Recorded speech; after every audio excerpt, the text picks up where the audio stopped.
Yeah, that's a great question, Andrew. It really is something to think about. I mean, firefighters are heroes, right? But what's their mindset when they're out there battling fires or rescuing people? Exactly. So, have you ever met any firefighters in real life? Ava? Well, not directly, but my sister-in-law has a cousin who works as a firefighter. He was kind of reluctant to share too many details about his job, but I got a glimpse into their daily lives. That's interesting. So what can you tell me about how they prepare for and handle emergencies? They go through intense training both physically and mentally. It's like boot camp on steroids. But besides that, they rely heavily on teamwork and protocols to stay safe and effective in the field. Wow. Sounds tough, but crucial. And what kind of equipment do firefighters use? I mean, it must be really heavy, right? Actually, their gear is designed to be lightweight and practical for them to move around quickly. They have fire-resistant suits, breathing apparatuses, basically everything they need to survive in those extreme conditions. That's amazing. And do you think being a firefighter has changed the way firefighters perceive danger or risk? Definitely. Firefighters are trained to assess risks and make quick decisions under pressure. But even with that training, it doesn't make the fear of danger go away, it just teaches them how to manage it. Makes sense. So, when they're not fighting fires, what do firefighters spend their time doing? They're always preparing for the next call drills, maintenance checks on equipment, and community outreach. It's all about being ready 24/7. Plus, they organize fire safety workshops to educate people. That's awesome. They're not just rescuers, but also educators. Do you think that helps build a better understanding between the public and firefighters? Absolutely. When communities see firefighters as friendly neighbors rather than distant figures in uniforms, it builds trust and cooperation. It's about creating mutual respect and safety. That's really cool. I never thought of it that way before. So, what do you think is the most challenging part of being a firefighter? The unpredictability, definitely. Every situation is unique, and they have to adapt quickly. And there are moments when they can't save everyone, or every building they face losses that are hard to handle. That must be incredibly tough. How do they cope with those feelings of helplessness or failure? They have counseling services and support groups. It's crucial for them to talk about their experiences, share emotions, and debrief after call. It's an integral part of their mental health and well-being. That's really important. And do you think the public can help in any way? Absolutely. By being prepared with fire safety knowledge and following basic precautions. The more aware people are, the less they need to rely on firefighters for those everyday things, which gives them more time to focus on saving lives. That's a great point. So, how do you think the role of firefighters might change in the future? Technology could play a bigger role, like drones for aerial assessments or AI systems for real-time fire prediction. Plus, with climate change making fires more frequent and severe, they'll need to adapt their strategies too. That's fascinating. It sounds like firefighters are always evolving to meet new challenges. Indeed. Their work is constantly changing, but the core values of bravery, dedication, and service remain constant. Thanks for sharing all this with me, Ava. You've given me a whole new perspective on what it means to be a firefighter. No problem at all, Andrew. It was great talking about it. Maybe next time we can explore more aspects of their lives and work. Absolutely, Andrew. It's amazing how much we take for granted. I was completely floored by how calm he was, describing things like, a house fire. It's so much more than just sirens and hoses, isn't it? Before we jump into specifics, I was really curious. Where's the first thing that struck you about Mark's demeanor? Did he seem prepared? Honestly, he didn't seem prepared in a frantic way. More like intensely focused, like he'd run through this countless times in his mind. And the way he spoke about the people he's saved, that really hit home.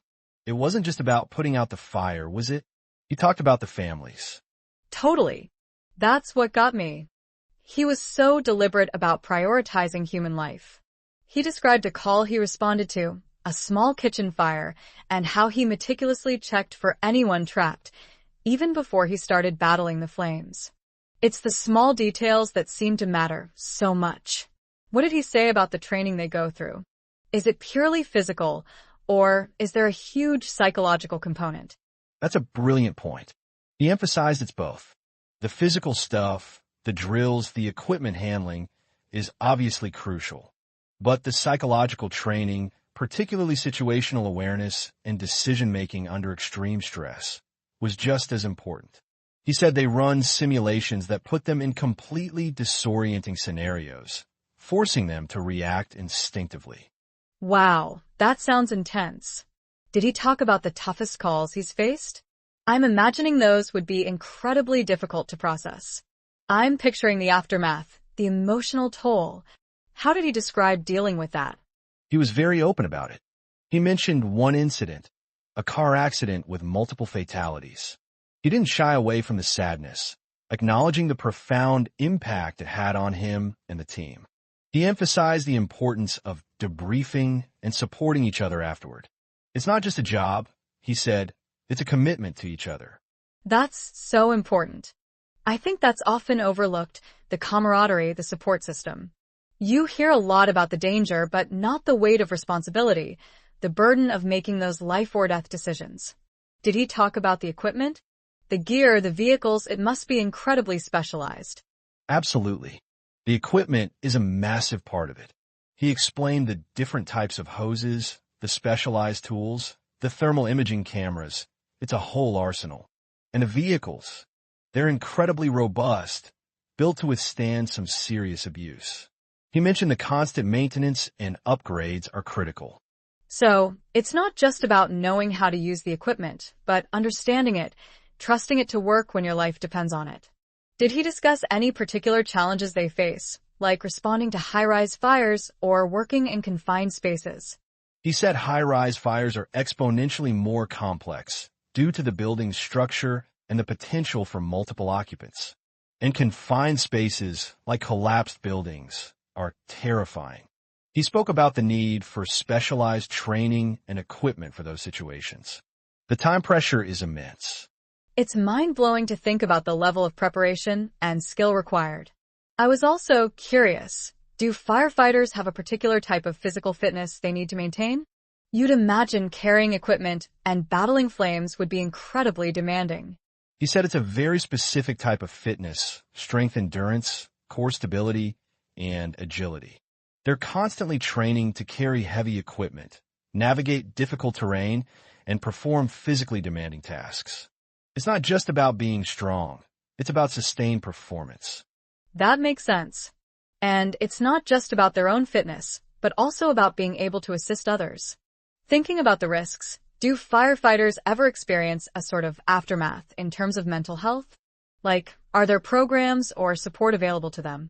He mentioned that's a huge priority now. The department has recognized the psychological impact of their work and offers extensive support programs, counseling, peer support groups, and mental health training. It's increasingly seen as essential for maintaining their well-being. That's fantastic to hear.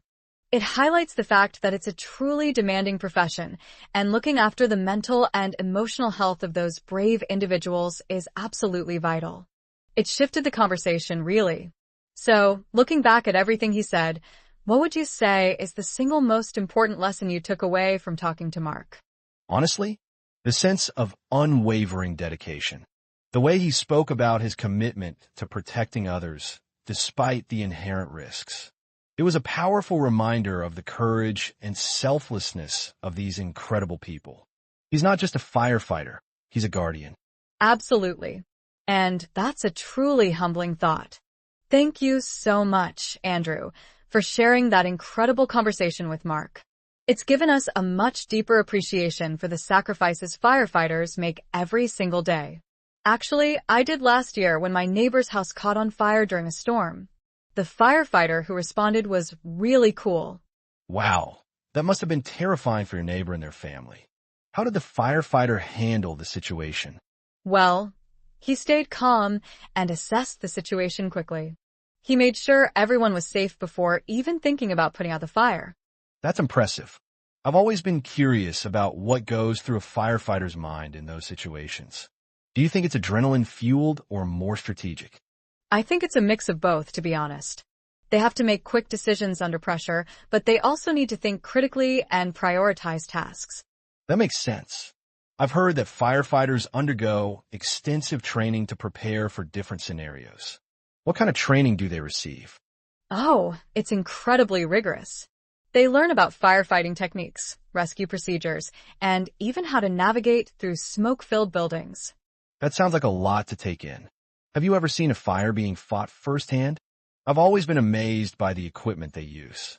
Actually, my neighbor's house was within sight of the fire station, so I watched from a distance as they responded and battled the flames. It was incredible to see them work together. Wow, that must have been amazing to witness. What about the psychological toll of dealing with traumatic situations? Do firefighters experience any specific challenges? Yes, unfortunately, they do. They often deal with PTSD and other mental health issues due to the nature of their work. It's not something they advertise or talk about openly. That's heartbreaking. I had no idea it was that bad.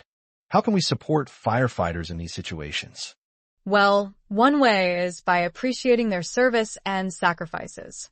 We should also prioritize mental health resources and provide more support for their well-being. Absolutely. Last question.